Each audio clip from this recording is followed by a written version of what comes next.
What's up guys, Sci-Fi Guy 2094 here. Today I'm going to be talking about Christopher Nolan's The Odyssey. So this movie is releasing worldwide next week, I believe, on the 17th. We all know Christopher Nolan. He's a great prolific filmmaker in Hollywood. He's done the Dark Knight trilogy, he's done Tenet, he's done Dunkirk, he's done Oppenheimer, he's done The Prestige. He's done all these movies, right, that, people really love and are intrigued by. Inception as well. So the name Christopher Nolan's a household name at this point. Even people that are just casual moviegoers, they're like, oh, Christopher Nolan, yeah, I know him. He's done The Dark Knight. If nothing else, they know Dark Knight trilogy and Inception maybe. But this is going to be an all-star cast. Star-studded cast. Matt Damon as Odysseus. We have Anne Hathaway as Penelope, his wife. We have Tom Holland as his son. Sorry, I don't know the name. But we have Robert Pattinson in here, Zendaya. I believe John Bernthal is in it. Charlize Theron, I believe, is in it. We have all these big names. Like, huge, big, star-studded cast. We have Lupita Nyong'o, which brings me to the topic of this video. There has been so much controversy around this movie simply because they think Lupita Nyong'o shouldn't be cast as Helen of Troy because she's a black woman and Greeks weren't black. So, first, I want to give a shout out to John Campea. He made a great rebuttal to all the people that are making noise online. I will link his video down below because he breaks it down really well in terms of okay, is this person good enough for the role, or is this just online hate? And he gives examples of previous movies where the race of a character was changed, and it turned out to be a great movie, not because the person's race was changed or just because the script was it was a concise script or it was a great drama. So he gives a really good analysis, I'll say, of the whole online backlash. So I'll link his video down below. He explains it so well, much better than I ever could. He does this for a living. He's actually a YouTuber. He does all this stuff. So I thought he gave a really good take on it. Now, my take on it is I kind of agree in many terms. Because, for example, Nick Fury in the MCU, he's typically a white guy, right? But in the Ultimate Universe, when they rebooted it, in the comic books, he was black. And so it's pretty normal for people to know that, oh yeah, it's the black Nick Fury because it's from the Ultimate Universe, right? Or if people don't even know the Ultimate Universe, they're just oh, Marvel, it's an MCU movie. We're used to seeing Samuel L. Jackson as Nick Fury, right? He was in the TV show Agents of S.H.I.E.L.D. He was in that really sucky show. I can't remember what it was called.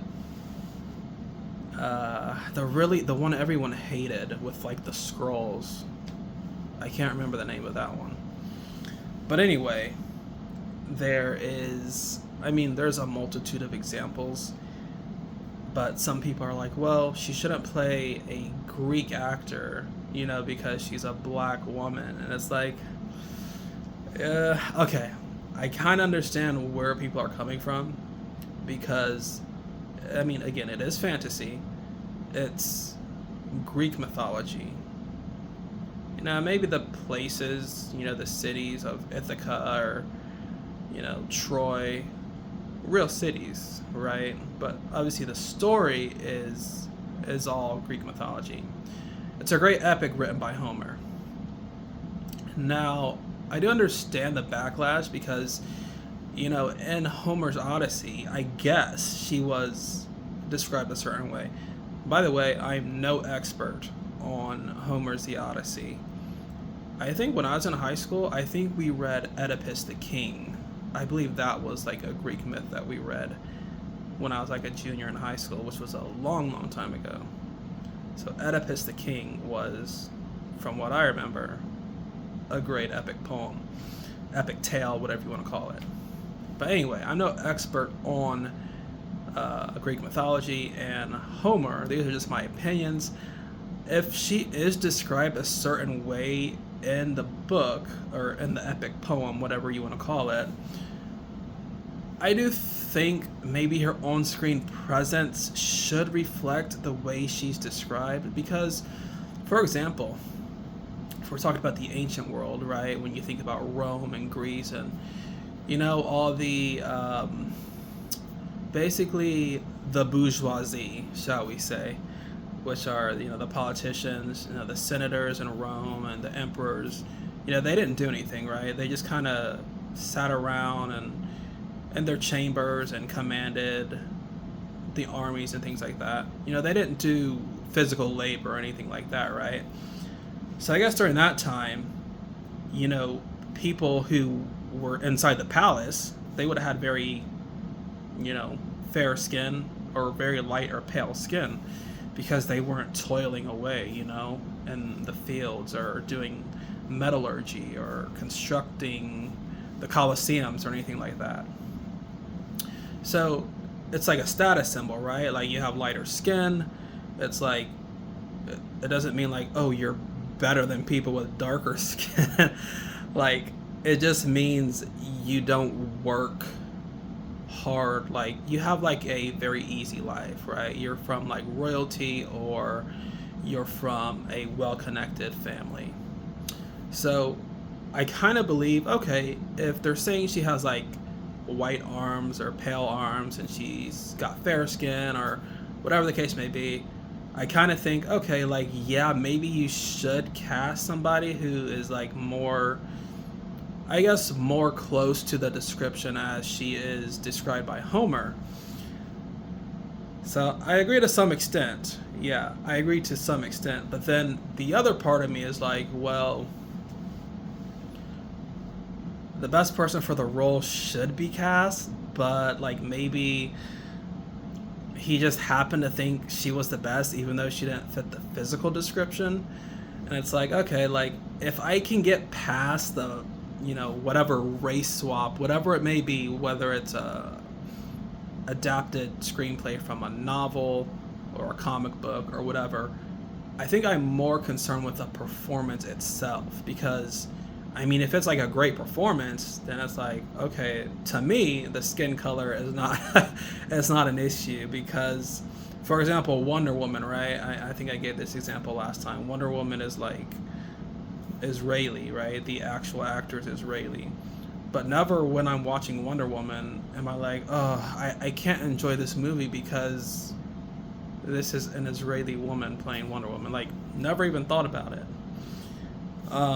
Same with Nick Fury, or there's many examples.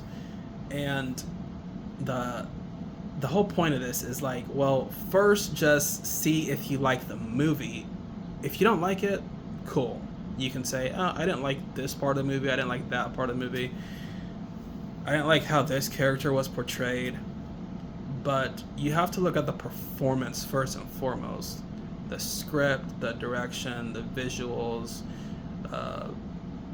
the build up to like the dramatic moments. I guess there's even some horror moments in this movie. So I'd say withhold judgment. Watch the movie first. You may love Lupita Nyong'o as Helen of Troy, or you may not like her as Helen of Troy. But what I say is, hey, just give the movie a chance first. Do not go on Twitter and YouTube and say, oh, this movie's gonna suck or it's terrible just because there's a black actress in the role. Go see the movie first. I mean, it's Christopher Nolan. We all know he's held in high esteem by film critics, casual moviegoers and persistent moviegoers who are like going to the movies all the time. So I just say, watch the movie, see what you like, see what you don't like, and then judge. You know, you can say, oh, well, yeah, this, in my opinion, this is Christopher Nolan's worst movie he's ever made. I like Tenet better. And most people say they don't like Tenet, but Tenet was better than this. Or The Prestige is better than the Odyssey. Or, well, the Odyssey was good, but it's not as good as The Dark Knight. Or, well, this was a historical epic, but I like the biographical of Oppenheimer much better, the way the drama scenes are, and, you know, the practical effects with the atom bomb explosion, and the performance by Cillian Murphy, and I like the Odyssey, but Oppenheimer was better. You know, you gotta at least see Oppenheimer, or excuse me, you gotta at least see the Odyssey first, and then decide you like it or you dislike it. So that's my rant on the online backlash and controversy surrounding Lupita Nyong'o's casting as Helen of Troy. And personally, I don't think Lupita Nyong'o is like an ugly woman. You know, it's just like, would I prefer, like, I don't know, would I prefer an actual Greek person? Like, for one, I couldn't tell you the name of any Greek actors. I have no idea. But, I mean, would it be better if she was white? Not necessarily, because she's a fantastic actress. It's not like you can just get someone and say, oh, well, it should have been this person because she's white. Well, not necessarily. Now, are there some picks who I like personally, who I would have like to see in the role? You know, maybe some smaller names, not because their skin color or whatever, but just because, like, they're smaller, they're not as well known, but I feel like they're really good performers. And a name I throw out there is Samara Weaving. And if you guys don't know who Samara Weaving is, she has starred in the horror post-apocalyptic film called Azrael. Very good movie. The only thing I know her from is Azrael. It's basically like a silent film for the most part, with just a few words of dialogue. But if she can play that role and convey so many emotions and, you know, distress, sadness, fear, without saying words, then I have no doubt in her ability to perform a very dramatic role where, you know, she is a prized woman who basically, once she's kidnapped, there's like 1,000 fleets launched is I guess how the story goes. The face that launched 1,000 fleets, which is like, you know, there's this whole entire war in Troy over her. In, I believe this war lasts about 20 years. This war lasts like 20 years, I think. But anyway, I think Samara Weaving would be perfect, because I think she could just embody everything that Helen of Troy would represent to the people in that world.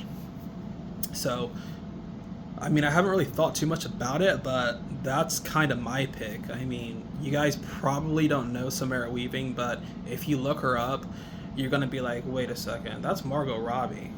I mean, yeah, she basically looks just like Margot Robbie. The resemblance is like uncanny. It's super weird. I don't know why. And it's not like she got surgery to look like Margot Robbie. She just literally looks exactly like Margot Robbie's twin sister.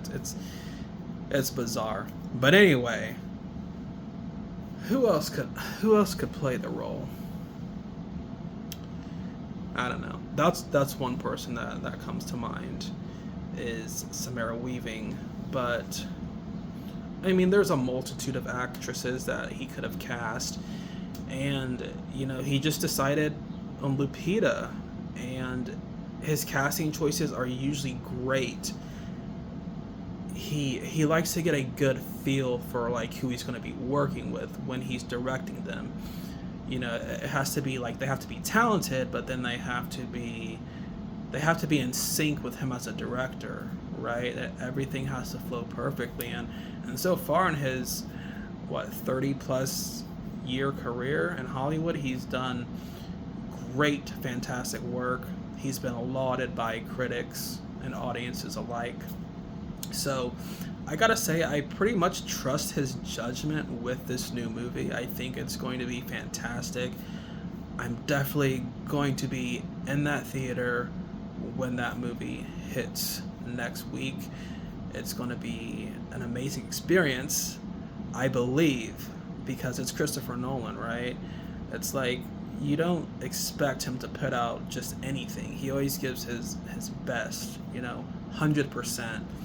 And we expect that, and he's like a perfectionist himself, so he knows what he's doing. So regardless of if she's a black actress or an Asian actress or Arab actress or a Latina actress, whatever the case may be, I would be in that seat regardless, simply because it's a Christopher Nolan movie and he's my favorite filmmaker of all time. But those are just my thoughts, and let me know what you guys think.